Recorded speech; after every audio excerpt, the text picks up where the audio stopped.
Welcome back, and thank you for joining me on the second module, which is how to claim your gift. In this module, you'll find out how to identify your ideal client, how to craft a compelling offer that attracts your ideal client to you, and how to find your gift, the specific benefits that people get from working with you. So without further ado, let's jump right into it. So let's start with some general questions. What topics or ideas do I find myself constantly talking about with friends and family? What do I enjoy helping people with most? What do I feel the most passionate and confident about when I talk about it? And if you are asked to give a talk about one life-changing topic, what would you choose?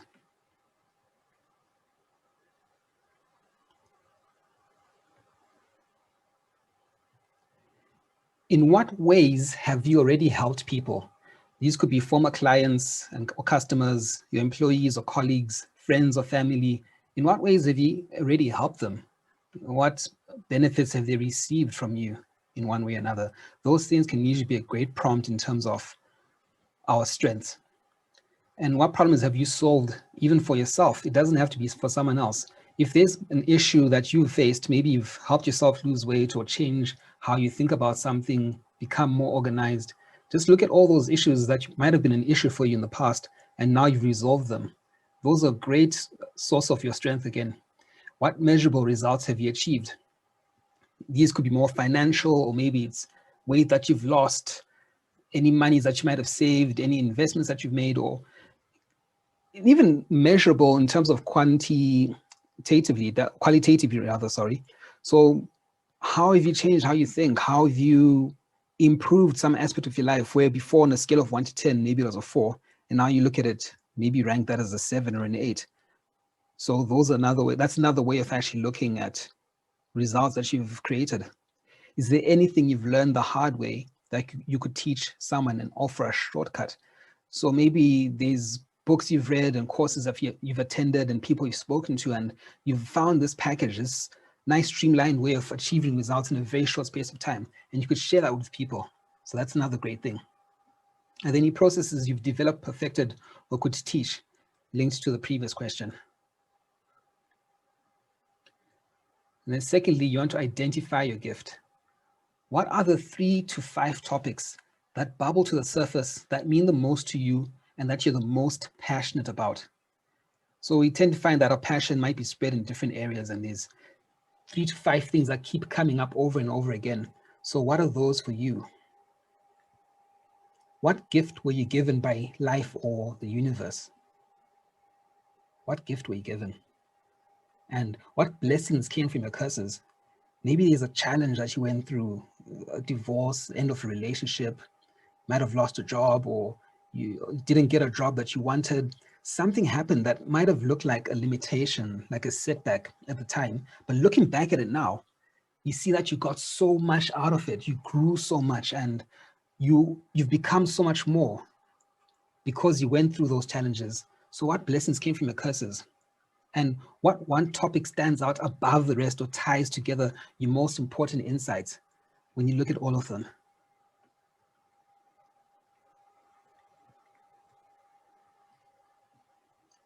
What specialized knowledge or skill do you have that would be valuable to others?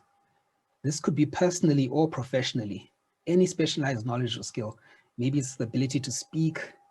Maybe it's your humor. Maybe you're organized. Maybe you're great with finances. Maybe you're great with people. Maybe you've got specific knowledge, industry knowledge in some particular area. You've got contacts in that area.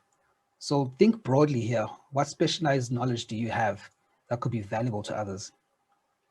And what pain, challenge, transformation, or experience stands out as the one that points you towards your niche?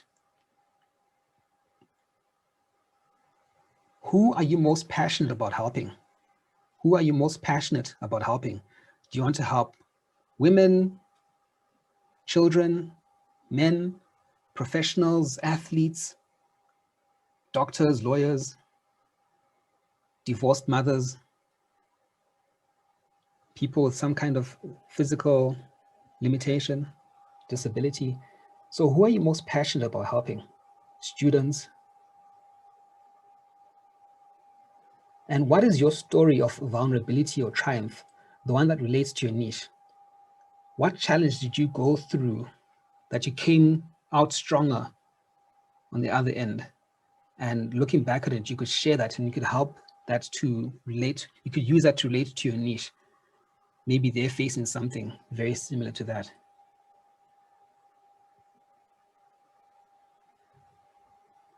What's your big why? The core meaning and purpose behind why you want to do what you do. What's the meaning and purpose, the mission that you want to serve?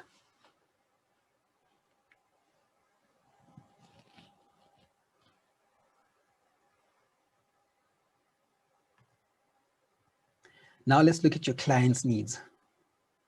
Because here you want to get into bed with them. You want to get into their hearts and into their minds. When I say you want to get into bed with them, basically what I mean is that when they go to sleep, what is it that they're thinking about right before they close their eyes at night, right?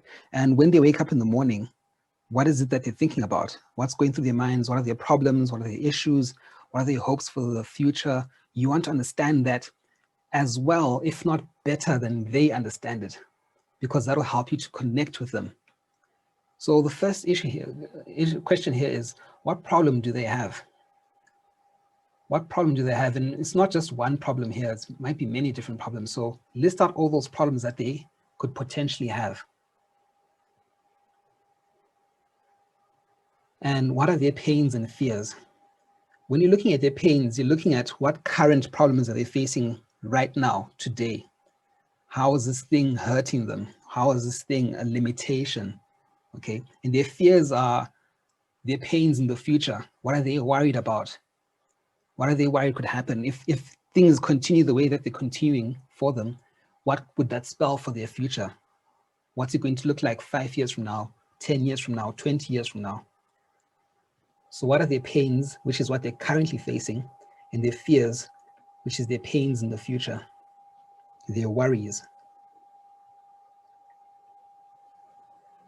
And what do they hope for? What do they hope for? What are they expecting in the future? What are their best hopes for the future? If everything was to work out or work out even better, what would that look like for them? Because this is their goals, this is their values.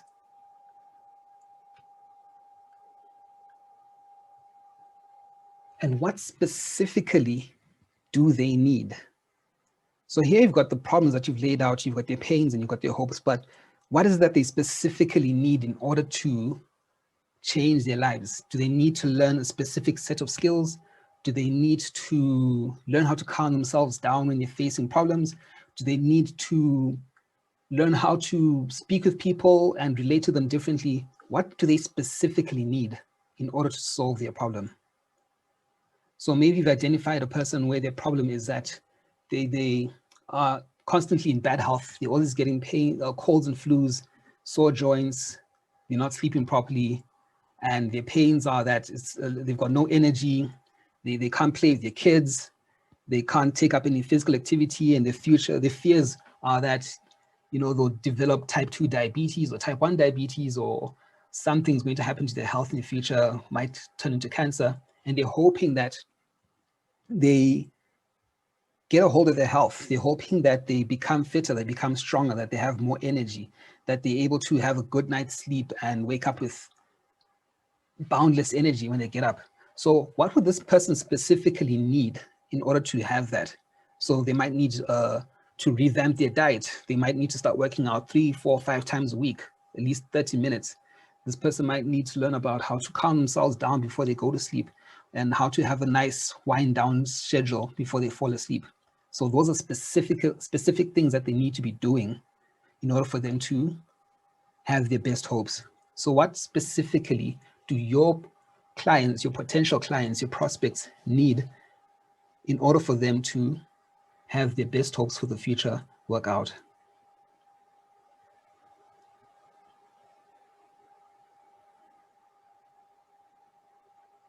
Another question you could ask yourself in terms of their best hopes is, what are their desires, ambitions, and goals? Do they desire to be happy? Do they desire to make money? Do they want to be fit and strong? Do they want to start multiple businesses? Just try and get in the head of your potential customer, and think, what is it that they would desire? And what difference will it make in their life if you help them solve their problem? And here you can think broadly in terms of the difference. How is it going to make a difference in their finances, in their relationships, in their energy level, their health? How is it going to make a difference in their workspace? How is it going to make a difference professionally? Their peace of mind, their spiritual life.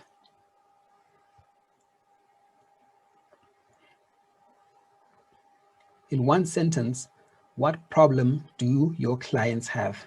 If you were to summarize all of this, what problem would you say that they have?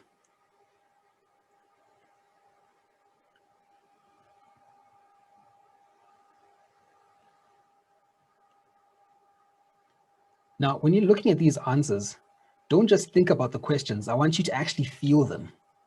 You want to step into their hearts and into their minds. Remember, you want to feel those answers so that you can connect with that pain, so that you can connect with the problems, and so that you can feel their best hopes for the future.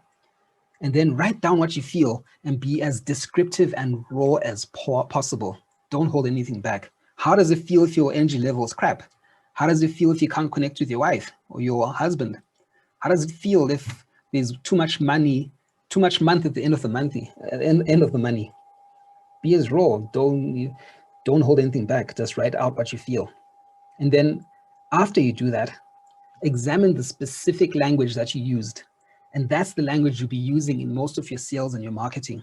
When you're putting out your stories on Instagram or any kind of post or adverts, or if you're just doing any kind of sales calls with them, these are the things that you should be peppering your language with, because then by doing so, by speaking to them in their language, they'll connect with you. They'll be like, yes, this person gets it. They understand this problem better than I understand the problem. They, in a sense, you're finishing their sentences before they've even finished the sentence. That's how you want it to be. So feel those problems, write out how it is that you feel when you experience that thing, and be as raw as possible. And a great way of doing this is actually think of yourself 2 to 5 years ago. In many instances, your ideal client is you 2 to 5 years ago. So look at yourself roughly 2 to 5 years ago. You could go a little bit further, maybe a little bit more recently, but generally, if you've made a change in your life, the reason why you're probably doing this course is because you want to share something with someone. There's an idea, there's a product, there's a service that you have, and you want people to benefit from that service. And the reason why you want to do that is probably because you have experienced the benefit of this thing yourself. You've grown in some way, you've learned something new, you've done a course, and this course has changed, it's made shifts. Doesn't mean that you're perfect, but you've seen the growth and you want to share that with other people. So if you look at yourself before you had that transformation, that's usually the ideal customer for you right now, because you can help them walk down that path because you've been down that path yourself. So think of yourself 2 to 5 years ago and try and feel what that felt like, what the problems, what the issues were, and the language will naturally come from that.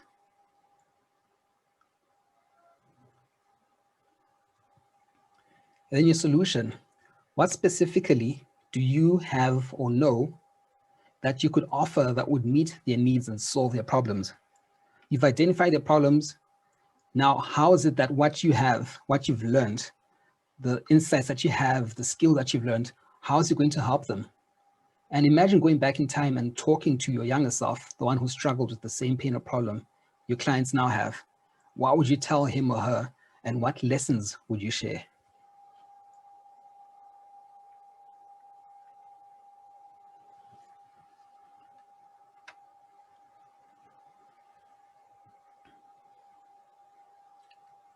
What do you know now that you want your younger self to know back then?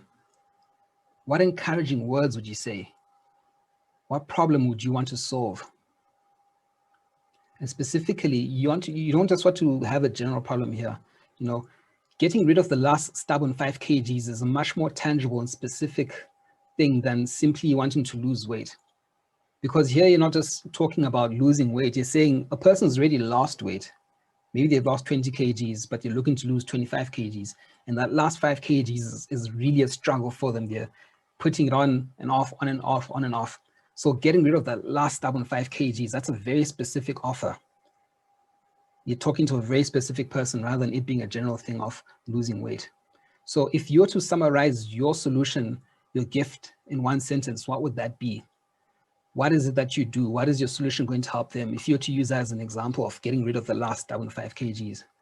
And I'll give you some more examples of this later on, but I just want to prime your mind for the time being.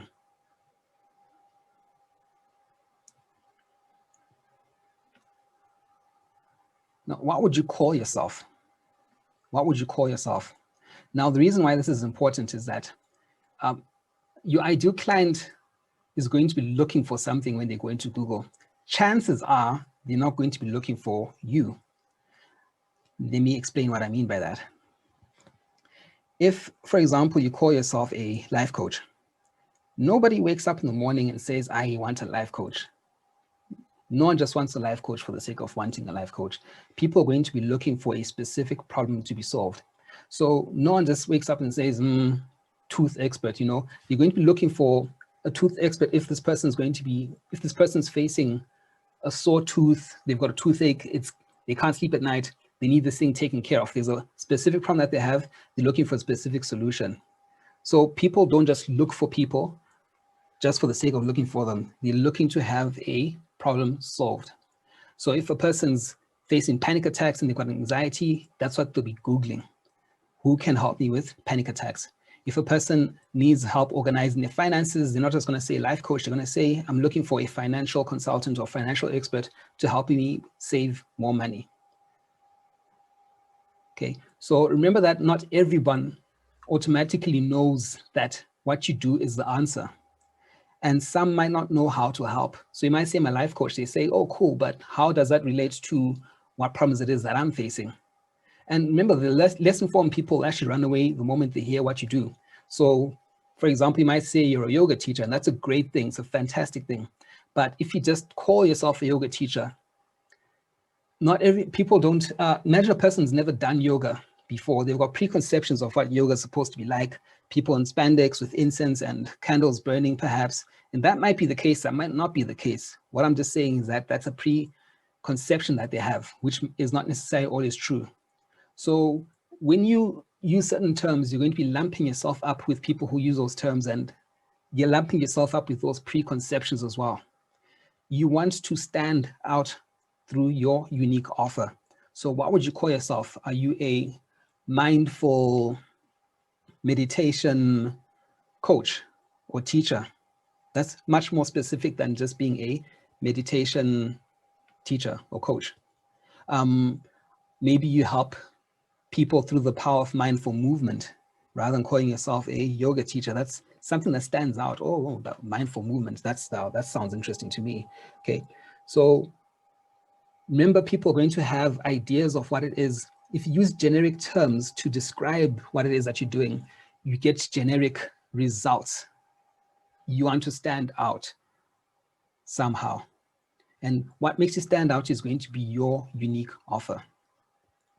People aren't looking to do something simply for the sake of doing it. They're looking to have a specific problem solved. Remember, they might not know that they have a problem. Or they might know that they have a problem, but not know what the problem is. So a person might not feel good when they wake up in the mornings. They're not sleeping well. Their energy is really crap. So they know that there's a problem, but they don't know what the problem actually is. You have the solution. Or they might know what the problem is. Okay, the problem is that my diet is not great. I'm not exercising. I'm worried and I'm stressed about all these things, but they don't know how to solve it. It's your job as the leader to show them what their pain points are, using the language that resonates with them, and show them that you have the solution. You're connecting with them on their pain points and moving them forward and showing them that you have the solution through your unique offer. That's why it's so important to get into bed with them, get into their hearts and get into their minds. So here's some potential pain points. And this is the language that they might use to describe it. I don't know how to balance my work and personal time. It just, the one eats into the other. And my personal time is now being sacrificed because my work is just creeping slowly into it. Or there's too much month at the end of the money.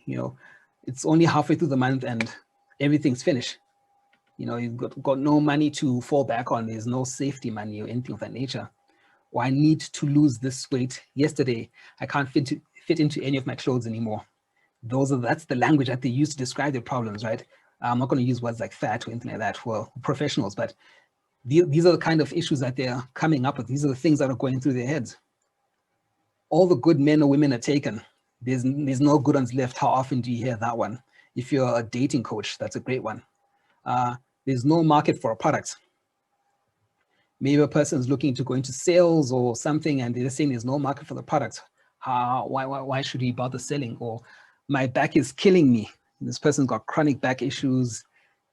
They can't move around. They can't sleep properly at night. They can't sit for long. These are the things that are very common pain points. So think of your industry and what it is that you're offering, and try and think, what are the common pain points that people have in this particular industry? Now we come to your benefit or your offer statement. How are you going to actually help them? Now, what's the benefit of an offer statement? It helps you to quickly connect with your ideal customer. And anyone that is not an ideal customer, that's my second point, will be quickly weeded out. So you're basically saying it's like a signpost, a flashing neon light saying, come to me. I've got the solutions that you need for your particular problem. And if you don't have this problem, then maybe you can find the best person for that elsewhere. But you're helping the customer save time by not coming to you if they're not the right person. And you're also saving your time because you're not interacting with people who are not the right fit for you. And you can also help them to quickly see the benefit of working with you without you having to tell them that. And it also helps when you're doing your elevator pitch and focuses all of your marketing interactions and content. Whenever you're doing any content, whenever you're putting out an email, a newsletter, a post on Facebook or Instagram, if you're doing any kind of video or live video, this helps you to narrow the focus of everything that you're talking about so that it always ties back to solving the customer's or the client's problem. You're not just talking in a general sense. You can always use that to reel yourself in, and you can ask yourself at the back of your mind, am I helping this person to solve the problem? Am I talking about the potential pain points and the solution? So whenever you have these elevator pitches, or maybe on a podcast or something, and someone says, what is it that you do? You don't have to then go off on a diatribe rambling about, oh, I help this person, help this person. Be very specific and get to the heart of the matter. If they want to ask you more questions, even better, then you can expand on that. But what you don't want is a person sort of standing there with their mouth open, just, their mouth breathing, looking off into the ether, and you're just talking on. And the more you talk, the more you're losing them. That's not a nice feeling at all. So this helps you to really, really clear up your communication, connect with potential customers, and for them to quickly see the benefit of working with you while weeding out non-ideal customers. So the best way to craft a benefit statement or an offer statement is you want it to be one sentence. You don't want many sentences. It's one sentence with roughly 10 to 25 words maximum. Anything more than that becomes a mouthful. It becomes a paragraph. You end up losing people. This helps you to really cut off all the fat and get to the core of the matter. So the target audience is defined in the first phrase. I help dash. I help high achievers. I help divorced women. I help elite athletes. I help struggling students. I help new entrepreneurs, right? You have a target audience that you have in your mind, and your first sentence is going to specifically talk to them. Then the rest of the sentence names 1 to 2 specific challenges and or desired outcomes for your target audience. So you can be listing a challenge and the outcome for your audience. I help new entrepreneurs. I help potential authors, new authors, how to organize their time and get their books out of their heads and into the bookstores. That's a very specific thing. You've identified the problem, you've identified the solution. And the last part there is that you want it to be emotionally evocative. You want it to draw out emotion. Now, this is not necessary, but it helps your offer to stand out if you do put it in there. So it helps to not just give the person the logical aspect of what it is that you do, but you're also tying it to the emotions. And you know that emotions are far much more stronger than logic. So 10 to 25 words to help us narrow what it is that we're saying. We don't want to be rambling. Your target audience, specific challenges and desired outcomes. And then the beauty of this is that you can put this in all of your marketing, your Instagram profile, your LinkedIn profile, all those different places, or even an introduction to a podcast or a seminar or a workshop that you might be hosting or might be featuring in. It helps with all of those aspects. So here's some examples of offer statements. I help creative women reconnect with their inner strength through the power of mindful movement. I think that's far much better than saying, I just teach yoga. You've said who it is that you're helping. You said what kind of women you're helping. And you talked about the benefits of what it is you're going to get through working with you and how, through the power of mindful movement. I help ambitious women ground themselves through structural and mental alignment. That's another way of saying you teach yoga, isn't it? I teach yoga and meditation, or you can say I help ambitious women, you've identified your target market there, ground themselves through structural and mental alignment, the physical and the mental. I help entrepreneurs create a business and life they love through the power of purpose-driven action. Rather than saying I help people become more organized, I help business people be organized. That's emotionally evocative, isn't it? I help men date the women of their dreams by being their authentic self. Oh, I like that one. Sign me up, right? I help authors get their books out of their head and into bookstores. Because how many people have books walking around in their heads, but it's like, where do I even begin? What would I do? Where would I?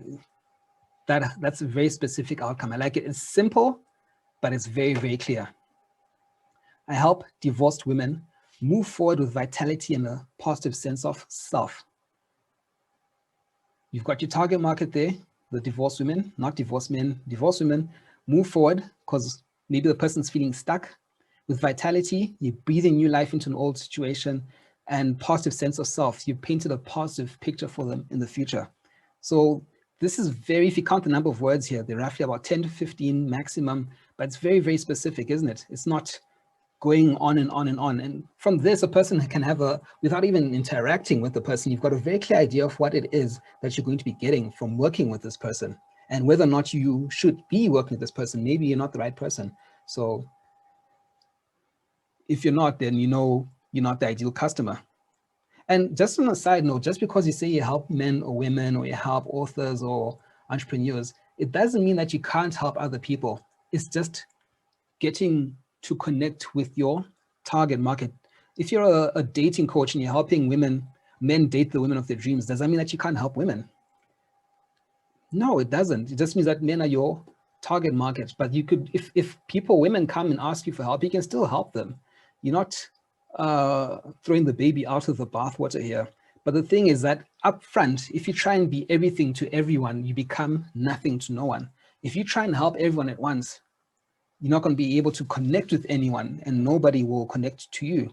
You know, about 10, 15 years ago, you could have done those things because the market wasn't as segmented as it is now. Whereas now there's a lot more yoga teachers, there's a lot more coaches, there's a lot more online personal fitness trainers, because before it had to be such that, man, you had to get a website and get recording equipment and all these things and certifications before you could you could start your business online.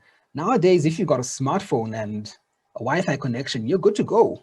It doesn't take that much, right? It's just you and your energy and your optimism that actually determines that. So there's a whole lot more people that are available to offer services than there were before. And I think that's a great thing, because out of that, it means that there's more competition, which keeps you on your toes, but it means that there's great opportunity to segment and make yourself stand out from everybody else. And when you stand out from everybody else and do something different in a novel way, people are attracted to that.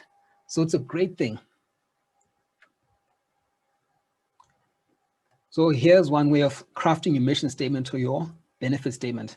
I am your niche, who helps your ideal client, and you want to be as specific as possible, who are struggling with, you link the specific problem. All of these things you've already identified. You identified your niche already. You've identified the problems that they're facing and the service you provide and the benefits that they will receive from working with you. So here, all you're just doing is slotting those things in there to create your benefit statement. And then this here is going to be what drives your marketing. This is what drives your interactions with people. This is how you open your podcasts or any speeches and workshops and seminars that you do. It helps you to give you a very clear sense of purpose and direction in terms of what it is that you're doing. And I'm telling you, that will motivate you. That will get you to knock on the doors and make the phone calls. That's what's going to get you to hit those emails, because you know the offer and the value that you provide to people, and it fires you up. So IMA, your niche who helps your ideal client who are struggling with the problem to the service you provide so that they can, the benefits that they receive.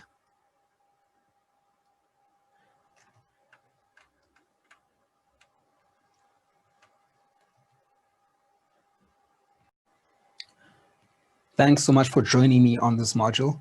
I hope that you can appreciate that while there are many people out there who are doing things that are similar to what it is that you want to do, you've identified your voice by now and your unique offer, your unique pathway that clients will identify with and will want to work with you as a result. So it doesn't matter what other people are doing out there. You've got your own stamp, your own personality, your own ideas, your own history, your own unique approach that will resonate with so many people out there. And take everything that you've learned here, use it in all your marketing, use this as your guidepost whenever you're doing anything and making any decisions. And this will give you so much clarity, so much purpose in what it is that you do. And I'll see you very soon in the sales module. Have a good one.